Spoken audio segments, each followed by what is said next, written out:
All right, Beyond the Gates fans, we are here with episode 11. Yes, I did watch the episode live, and yes, I am going to get this review up before 4 p.m. So, I just finished watching the episode, had a blast live tweeting, and just a friendly reminder in case you are new to my reviews, I've been seeing this comment pop up a few times last week in the comment section where people ask or requested, hey, could you put the photos in your videos that correspond to what you're talking about from any given episode? And I'll say what I said during week 1. That's not how it works for soap operas. Well, particularly this show, because I can watch it on Paramount Plus or watch it live on YouTube TV. Unfortunately, I'm unable to screen capture or screen grab screenshots. I can only work with what I'm given, and that's not much. So sometimes you'll see episode reviews where it's just going to be one photo and you'll hear my commentary. Now, trust and believe, if I can get the content like I do for Sisters or Zatima or The Oval, where I get the screenshots because I'm able to, I do it, but I can't. Not to mention, when I do my reviews directly after an episode, I have nothing to go off of unless there is a particular scene from the trailer, which is like, hey, last Friday we got the trailer for week 3. Week 3 started, so if there are any scenes from that trailer I can use as a screenshot for this video, I'll use it. And if not, I'll just have to use a random photo. So yeah, yet again, if I could, I would, but I can't. So the commentary is all you get. But based off the feedback I'm getting, it's been enough for a lot of people. So with that being said, solid 8 out of 10. I think this was a great way to start off the week. Obviously, I think the highlight was Danny treating her mugshot as a runway fashion shoot, and that was hilarious. But man, oh man, when I think of this episode, what I didn't like, and I hate to say it, because going into the show, I'm like, yo, Danny, that's it, that's my heart right there, Danny. I am team Danny all the way. But then as the show went in a couple episodes, I'm like, okay, people are like, Jeremy, why don't you can you ever have a crush on a character who isn't, unhinged or emotionally unstable? And I said, okay. After looking at the episodes, I gotta say probably Naomi is the more reasonable crush.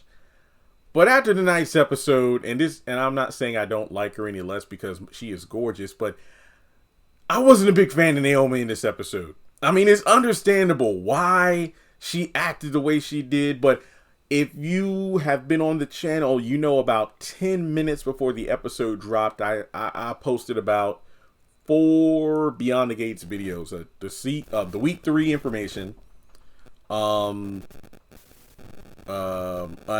that, hey, Beyond the Gates. Oh yeah, and also if you didn't know, BET is going to start airing episodes of Beyond the Gates, starting with episode 1 tonight at 8 p.m. Eastern time. So if you don't have Paramount Plus or you haven't watched a single episode of the show yet, check it out on BET tonight. Apparently they're going to be doing it every single night, so that's great. But yeah, I dropped a video about that, and then another one, I forgot what the video was about. Oh yeah, no, that was my blog. And yeah. So the other video was about a 10 to 14 minute video on if the Duprees have the right to hold a grudge against Jacob, because that was pretty much the entire premise of this episode, focusing on Danny's arrest, Leslie and Nicole at the hospital with a Ted confrontation, and then the follow-up from Danny having the charges being dropped. Jacob was caught between a rock and a hard place. So the episode starts with Bill's charges being announced, and thankfully they pretty much answered my questions that I had going into the episode. I'm like, will it be revealed that Bill was the one that did, to do it? This confirmed my theory that at the end of episode 9, Bill called Jacob. So at the beginning of episode 10, Jacob was saying to Naomi about how I love you no matter what, and I'll never intentionally let anything come between us to hurt. No, I'll never intentionally hurt you. And that's the thing. It's almost like Naomi, Lord, I know a majority of my viewers are women, so take this, just hang on. A lot of people say that when it comes to men and women, Men are creatures of logic, whereas women are creatures of feelings and emotions. And I feel like this, pun intended, me, a man, say I feel like that was proven with this episode, because it just seemed to me like Naomi was reaching for reasons to be mad at Jacob. And the worst part is, Anita, who was, stern towards Jacob at the beginning of the episode, eventually came around.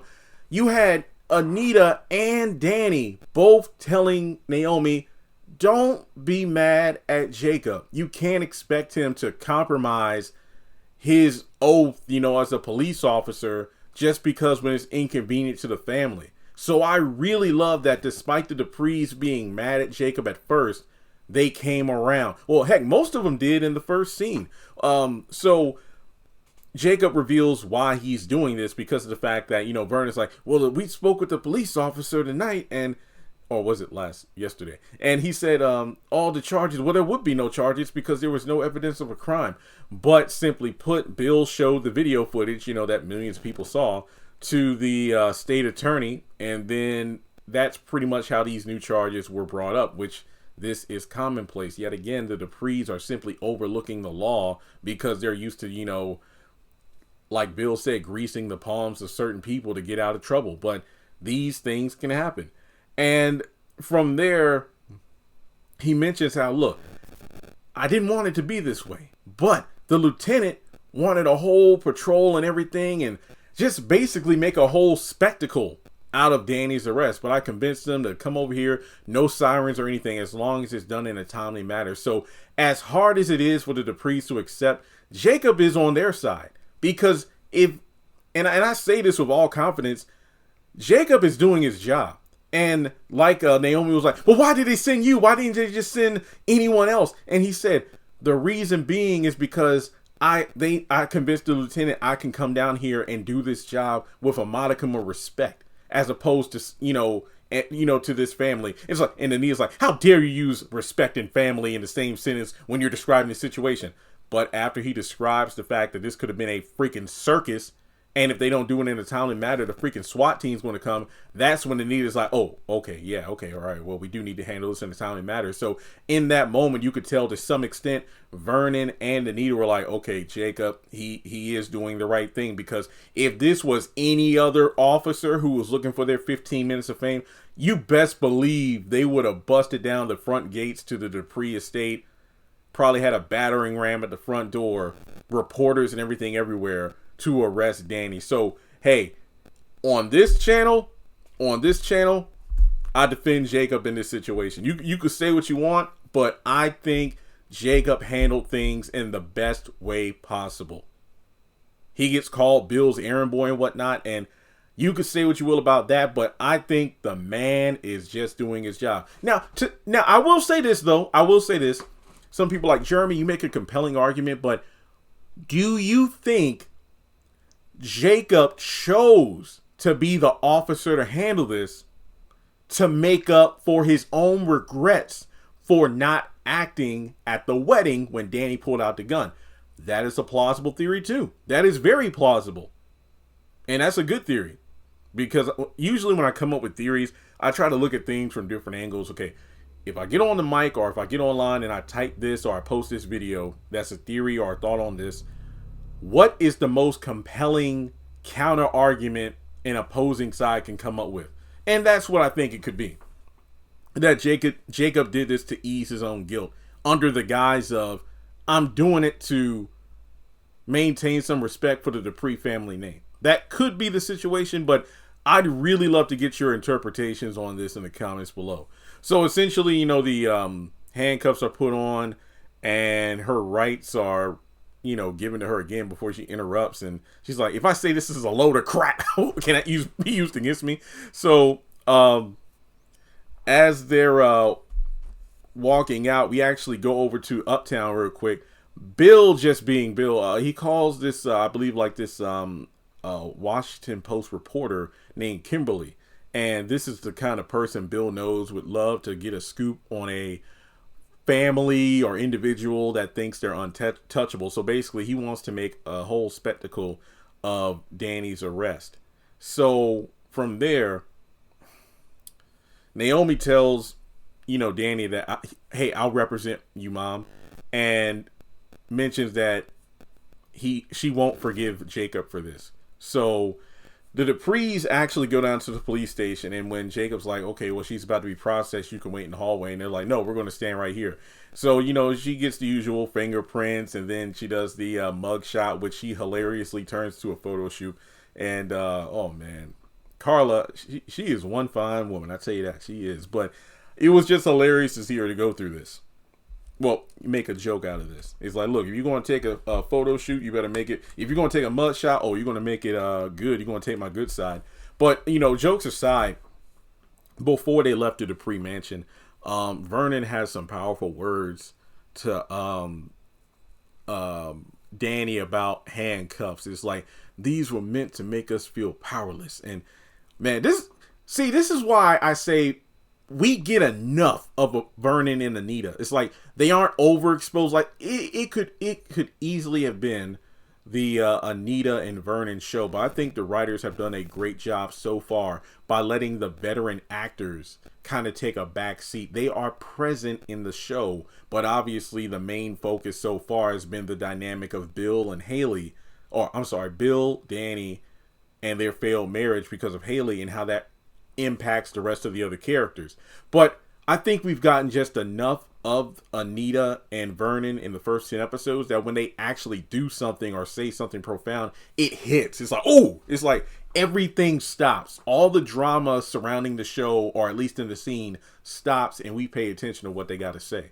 And Vernon just proved, from his time as a civil rights activist, and no doubt dealing with being arrested and whatnot as well, he tried to, form the similarities. And I love how Danny took a moment, like, well, Daddy, there's a difference between what you were fighting for and me embarrassing the family. But he, stuck to his guns in terms of what these handcuffs represents. And remember that nobody can take your dignity but you. So I just love how this scene played out. Now, oh man, things get heated up at the police station, that's for sure.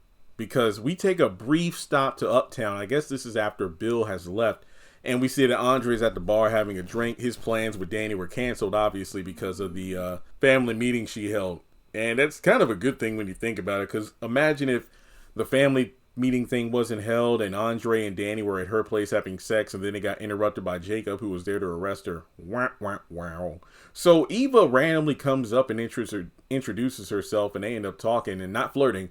But she looked him up on IG after looking at the video he did for Nicole's award ceremony. So they got to talking, and he actually did a read on her about like her personality and whatnot. And that was pretty cool because like, oh, it's like no one's ever read me before like that or said that many nice things. So, he's having his ego inflated because Eva talking about his work and how impressed she is with it and whatnot. But from across the room, we actually see that Andre is probably staring over at Ashley and Derek, who are there on their little date night. And she's upset because of the entire situation with Naomi, because Naomi texted her to inform her about Danny's arrest and how Jacob was the officer that did it. And she's concerned that Bill and his antics are going to spill over into Naomi's wedding marriage, because remember, these two are besties, not to mention they both double date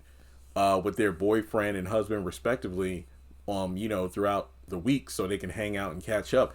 And Ashley admires the love they have for each other, but Derek is trying to reassure her about how, oh yeah, well, they're really, a really strong couple. I'm pretty sure this whole nonsense is going to just, blow over by now, within a couple hours. But lo and behold, that is not the case. So as Eva's about to finish her drink and tells Andre, it's like, well, I know you want to go over there and talk to Ashley and whatnot, because remember, she's seen him at the hospital. So he gets up to leave and stops by the table real quick to, greet Ashley and Derek. But obviously most of the conversation is focused on Ashley, and it's not really nothing much like, oh, any more elevator babies? Haha, no. It's like, well, hey, hope everything's doing well, and I'll see you around. All right, Derek, later. So he pieces out. Now, after that, man, let's stop by the hospital real quick, and then we can wrap things up at the police station before we go over to the Dupree estate. But we're up on the roof, up on the roof, and Nicole is trying to talk Sherry down. So Sherry mentions how she lost her husband about 6 months ago, and you know, Nicole is attempting to make sure she doesn't jump. Now, maybe I misheard what was said, but Sherry says, I lost my husband 6 months ago. Okay. So later on, after being talked down, they go into the hospital again because Ted actually wanted to go up on the roof, but Ashley's trainer talked him out of it because, you know, they're following protocol, but Ted doesn't listen. But Ted doesn't make it up to the roof in time, so he does see Leslie and or Sherry and Nicole get off the elevator. And as they're walking to her office, Leslie turns around and winks at Ted. He's like, oh, whoa, I know this. So they're in the office, and at some point, Ted is eavesdropping. So Nicole is talking to Sherry about the situation, and it's the fact that she wanted revenge, and, you know, my ex and his new woman are in town. And I'm just thinking, wait, is she talking about the husband that jumped off the roof?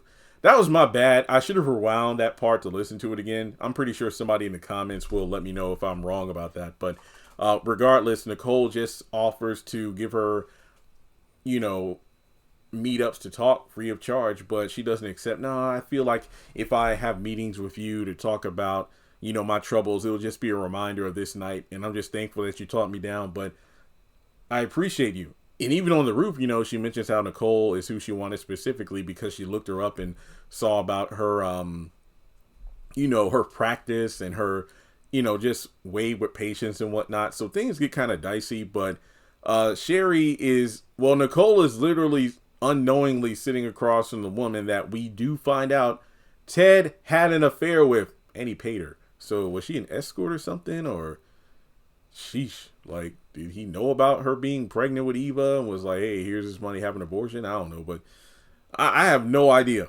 But later on, Ted confronts Leslie and says, you ever come near me or my wife again, I will end you. I will destroy you. Because, yeah, it turns out they had an affair. So much for that theory about Ted's brother being his twin who perished in an airplane accident.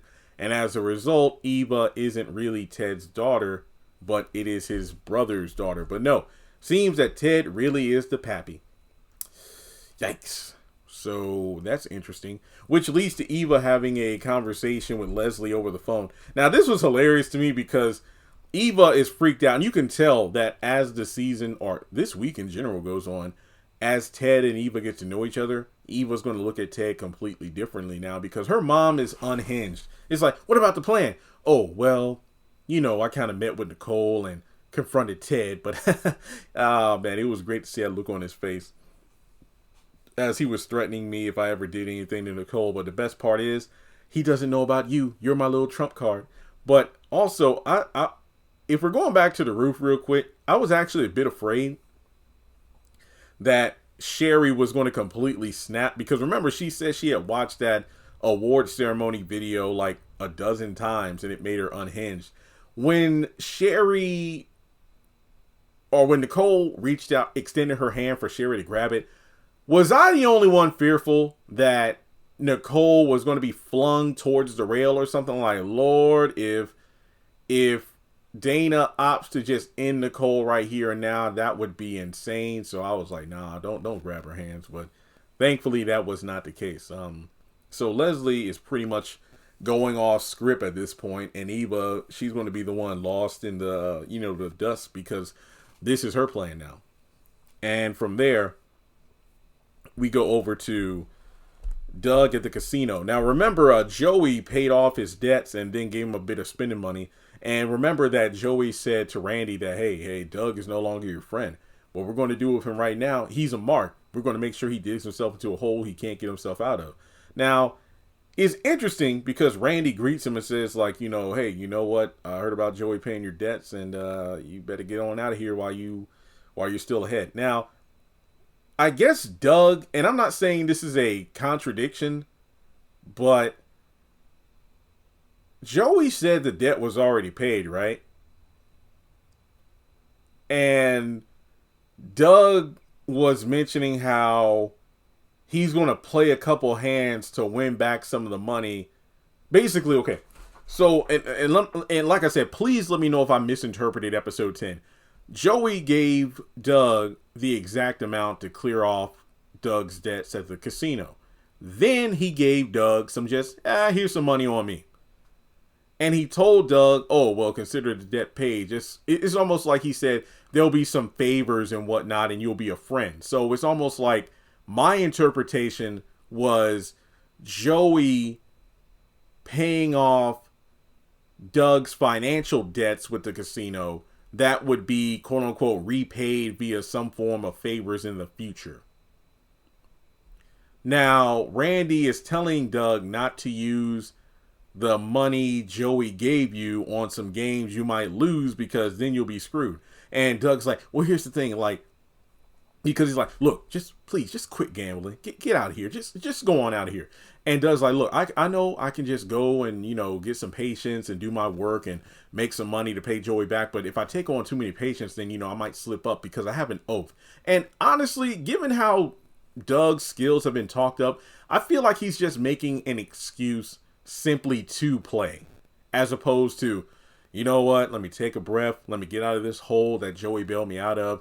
I'll, work on some patients, get the extra money, and then I can pay off the, debt he paid off. Even though he's like, I don't have to pay you back, I'm going to do it anyway because, hey, it's what I do. But no, he's like, he's going to play a few hands and then go from there.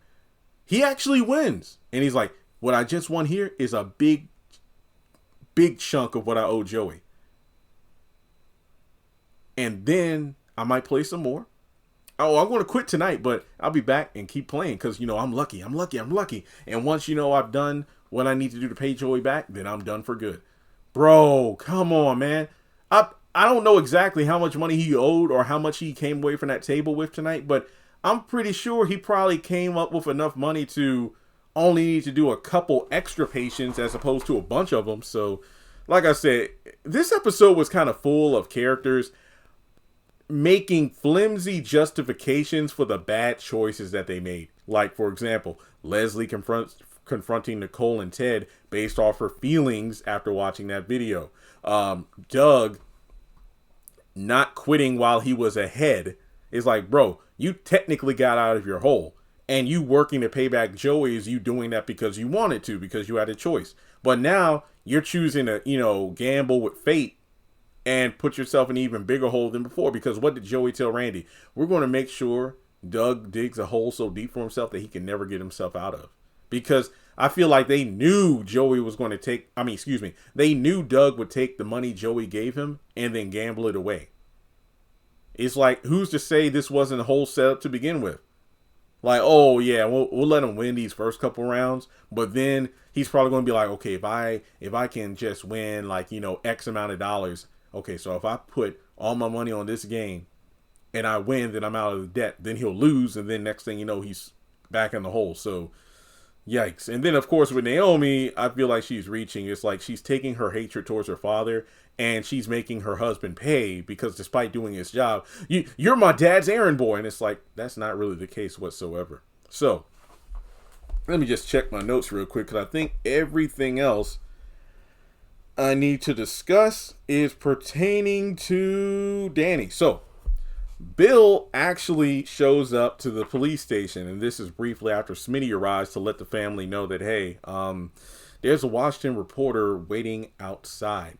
And they're like, oh, great, this is all Bill. And then we see Martin's anger start to flare up, and then Bill shows up, and Martin wants to, fight him right then and there. Bill's like, okay, go ahead and do it. I mean, shoot, be another Dupree locked up tonight. And on top of that, he just gloats. Dude is gloating about how, Congressman, I know that you are planning on, forming some sort of appeal towards criminal offenders and whatnot. And looks like your aunt could be the poster child for that.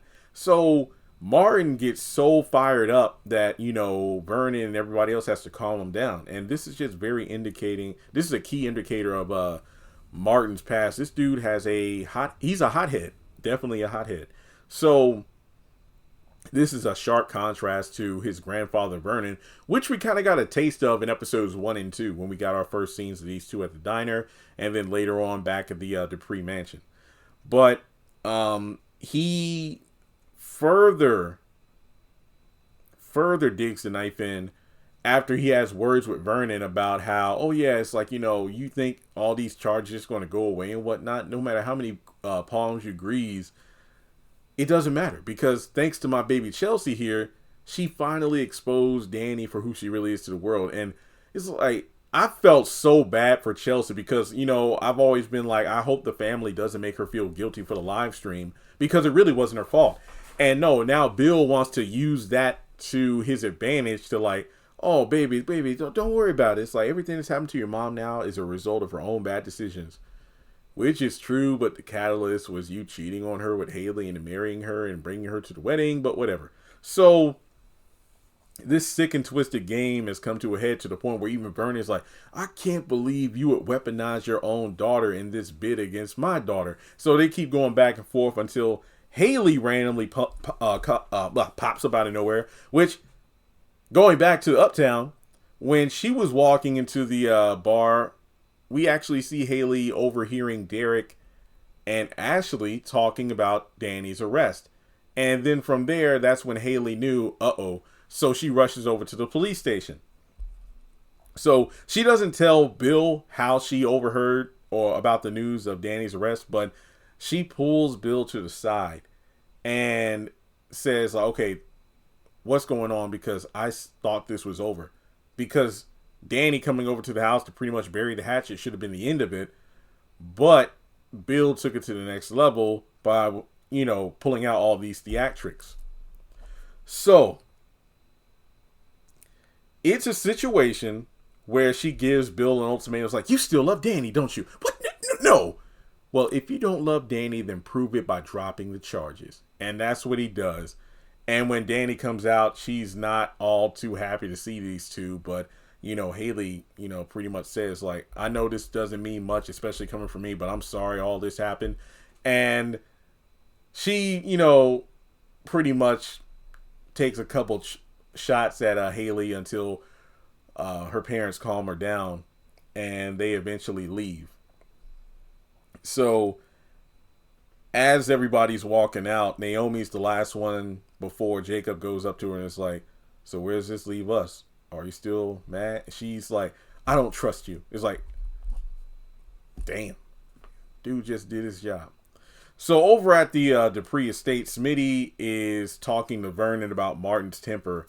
And it's crazy because we get Martin once again being so dismissive, because Smitty is concerned, but Martin doesn't want to hear. It's like, look, my grandfather already, told me about my anger and whatnot. And because Vernon's like, I can't believe you wanted to throw hands with Bill in front of a crowded police station. Like, what's wrong with you? So when Vernon is talking with Smitty about it, Vernon, you could tell, is being very dismissive. Oh, it's like Martin was just having a little episode because he wanted to do what we all secretly wanted to do. That's all. There's nothing for you to worry about, son. And you could just tell Smitty isn't really buying it, because there's a moment where Martin is like, look, Smitty, I just couldn't stand there and watch a person I love get hurt. And I'm thinking to myself, that's what you're doing to Smitty, your husband who you claim to love. You're hurting him with how dismissive you are towards him. And all he does is care about you. So with his investigative skills, it wouldn't surprise me if at some point Smitty finds out what Bill has over Martin's head, and that it probably was linked to him being angry at somebody and beating them to a pulp, possibly even killing them.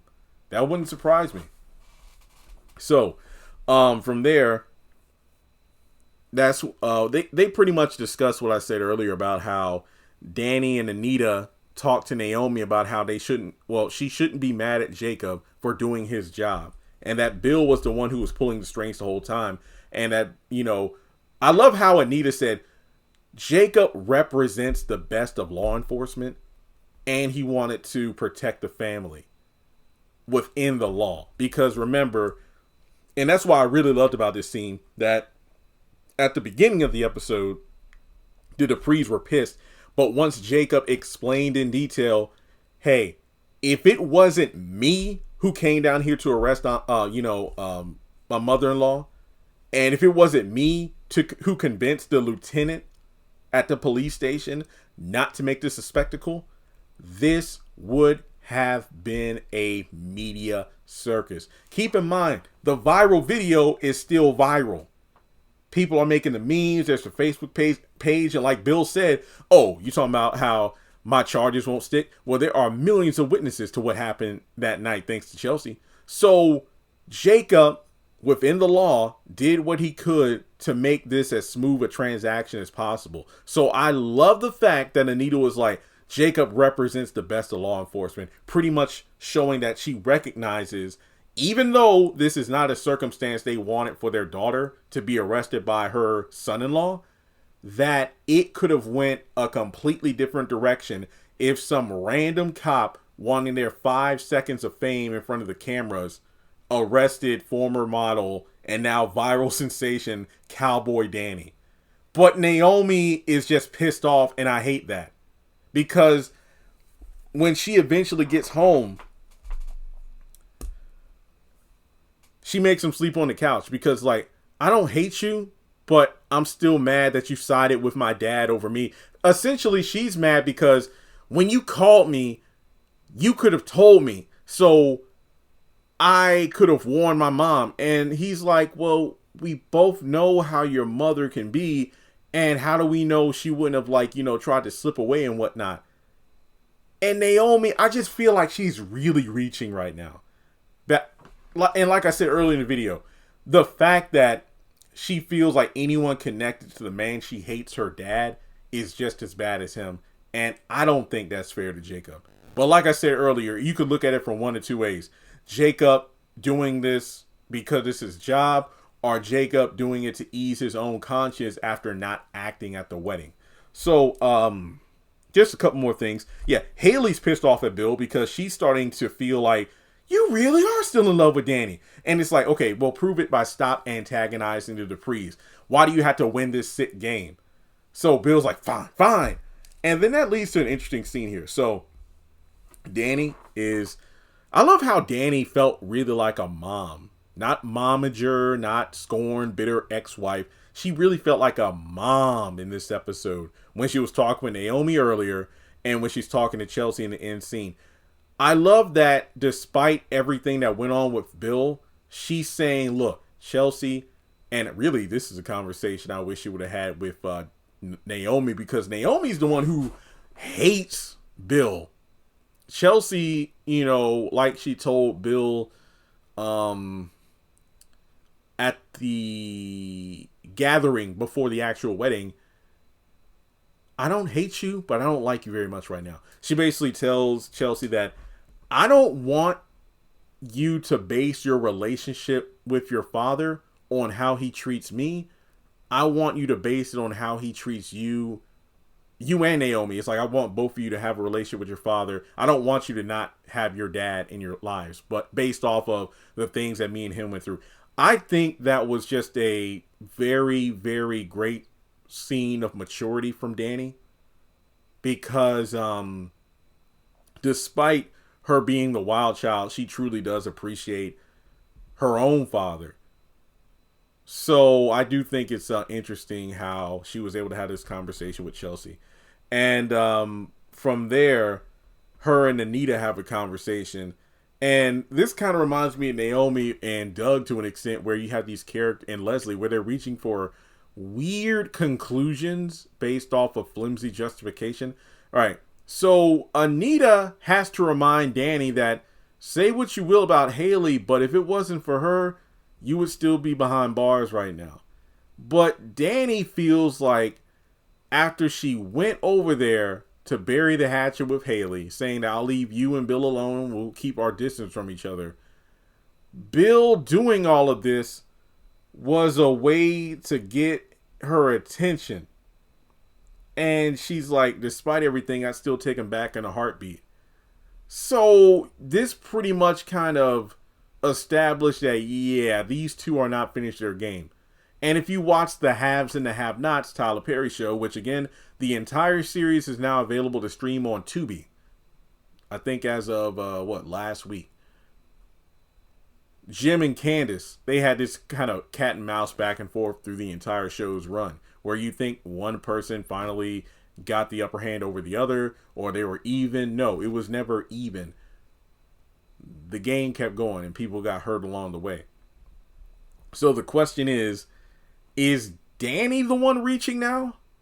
Like the fact that, oh, okay, we're not done. Fine, let's keep going. It's like, really? Like, are you really sure you want to do this? So, yeah, overall, a solid episode. I enjoyed it. Now, with that being said, that's all I have for episode 11. Let me know your thoughts in the comment section below. Like and subscribe, and I will catch you all in the next video.